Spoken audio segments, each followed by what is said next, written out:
Right, good morning again. Welcome back to the channel. And I've got a question for you this morning.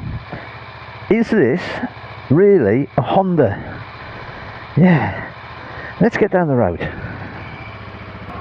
Yes, welcome back. Thanks for joining me. And no, I haven't lost my mind. I know this is a Honda, technically. But I was watching a video this morning. By the way, these videos that I make, they're not scripted.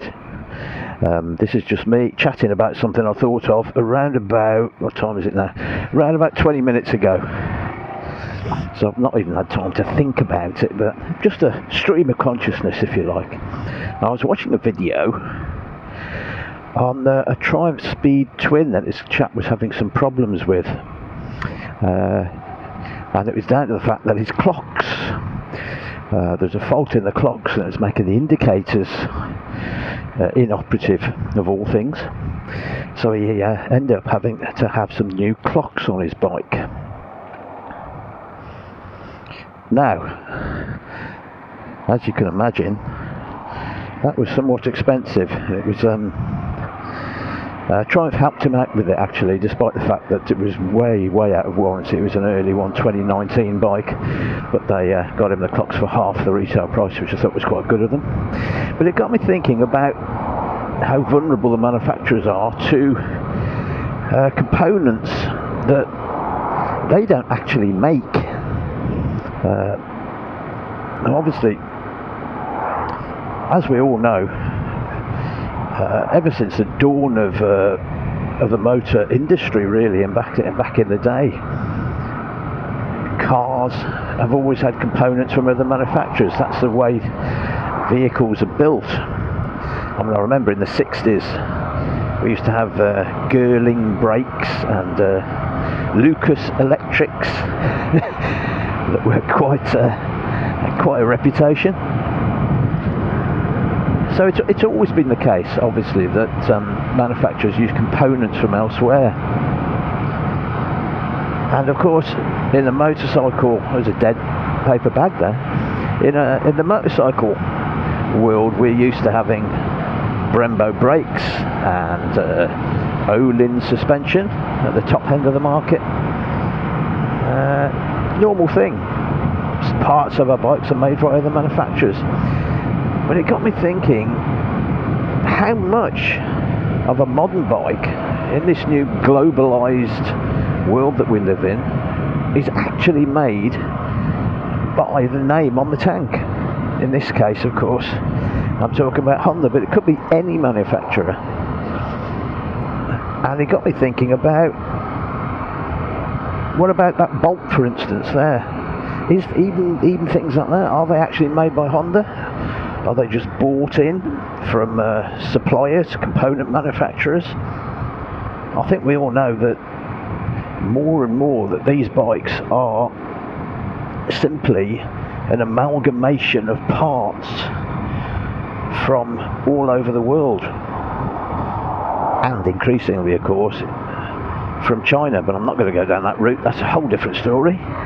That's not the point of what I'm trying to say today. But they are literally an amalgamation of parts, and when we think of a brand like Honda or Ducati or Triumph or anybody for that matter, what percentage of the bike is actually made by that company? And and what does it mean to say that it's made by that company? Now, I would imagine that the engine in this is actually built in a Honda factory. I would imagine the frame is, and some other major components as well. But beyond that, who makes the wheels, for instance? Not too sure.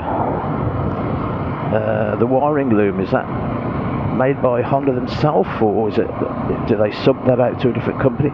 What percentage of our bikes are actually made by the manufacturer? With all the global supply chains that we have now, I suggest that it's probably less than it's ever been. A smaller percentage than it's ever been. Now, of course, there are other sides to this story. We all know that certain brands are merely badge engineering exercises from all those Italian brands that were bought by the Chinese, and they're basically just Chinese bikes like Benelli and Morbidelli and all the other ones that we know about. That's one thing, but that's not really what I'm getting at here. What about our Honda or our Suzuki or our Triumph or our BMW? How much is that? What components in that percentage are actually made by the company on the tank? And so this brings you to the fact of reliability and quality. Now, undoubtedly, some manufacturers do make higher quality bikes than others. I mean, they're a lot closer than they used to be, I think that's fair to say. But we rely on Honda to make fundamentally a very reliable machine. I think that's fair to say. So, but what is it we actually mean by that now? With all these components coming in from all over the world, what does it actually mean to say, I will trust that because it's a Honda? And I think it probably means more about, it's talking more about the design, the original design of the bike, first of all, rather than that they've necessarily actually built it. So the design factor, so we trust them to design an efficient and well-made bike. That's number one. And number two, I think, on from that, just that we trust them to be good at assembling quality parts from all over the world. And are we really saying that I rely on Honda to choose a good supplier and to be big enough as a company to demand quality from the suppliers that they use, and to oversee that quality, to have the quality control measures in place? Is that really what it means now? That they're an assembler rather than really a manufacturer, apart from, as I said, there are some main components. And that brought me on to the main crux of what I'm trying to say here, and that is brand loyalty. What does it mean now to be loyal to a brand? I think we've all got brands that we are loyal to or believe in and have high expectations of. Honda is one of them, probably. I've got a brand loyalty towards Triumph, probably because of the fact that they're a British-owned company. And I have a good faith in Suzuki and Kawasaki's and other brands, but we all have our loyalties towards brands. But with the globalized market that we have now, my question is, does that really make rational sense anymore, or as much sense as it used to?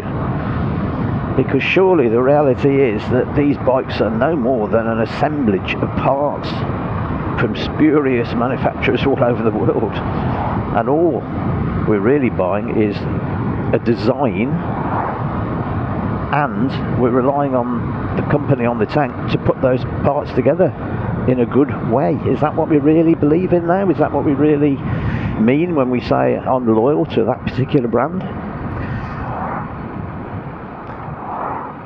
So there we are. That was good timing, wasn't it? Gosh, I actually got it in before I got to the cab. So there you go. Put your comments, please, in the comment box. Say what you think. I'm not so sure what it means now to be brand loyal. That guy's on his phone, and his steering isn't that clever, is it? So here we are at Pool Hall. We've got ourselves a fountain, by the way, in the middle of the lake now. Don't know why I'm going all the way up here. Just to show you the scenery, really. Look at that. Isn't it lovely? Yeah, and if you're a fisherman as well as a biker, then I would say this is probably your little slice of heaven, because you could do both. So there we are. That's all from me. Thanks for joining me.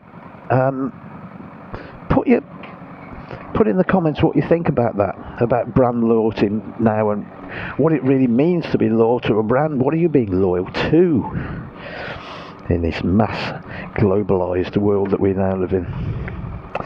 So there we go. I'm a bit early. I'm going to get a nice early cup of tea. Beautiful day. Just putting all the gear out there. I'm mowing the lawns. So there we go. Pool Hall Cafe. If you're in the area, pop in, and if you see me, say hello. That's all from me. I'll see you in the next one. Bye for now.